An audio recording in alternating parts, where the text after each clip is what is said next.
In Britain, flags fly at half-mast as the country and the world remember Margaret Thatcher. A leader of conviction, she was elected to 3 terms as Prime Minister.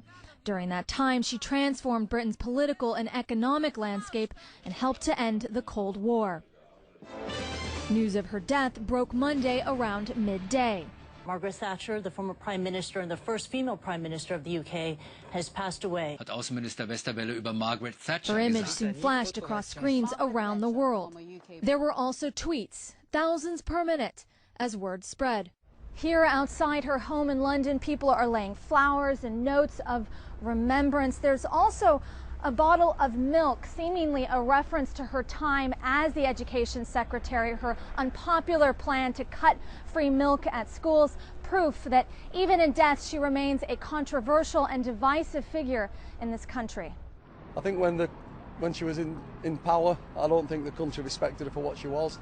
I think nowadays, you know what I mean, people realise what she did for the country, and I think she'll be sorely missed. She wasn't interested in the effects of her policies on communities.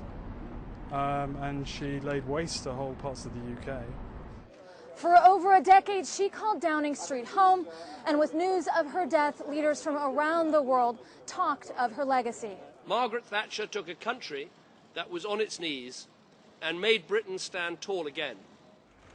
And Cameron's predecessor, Gordon Brown, a Labour Prime Minister who invited Thatcher back to Downing Street, said, quote, even those who disagreed with her never doubted the strength of her convictions and her unwavering belief in Britain's destiny in the world. From abroad, there was this statement from President Obama, quote, the world has lost one of the great champions of freedom and liberty, and America has lost a true friend. And from German Chancellor Angela Merkel, quote, the freedom of the individual stood at the core of her beliefs.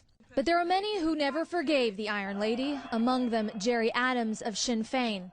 Margaret Thatcher, in her terms as British Prime Minister, did great hurt to people in Britain, to working class communities across Britain, but also to people here in Ireland. Her policies divided, but there is a consensus that Margaret Thatcher had a profound impact on Britain and the world, a defining figure of the 20th century. Erin McLaughlin, CNN, London.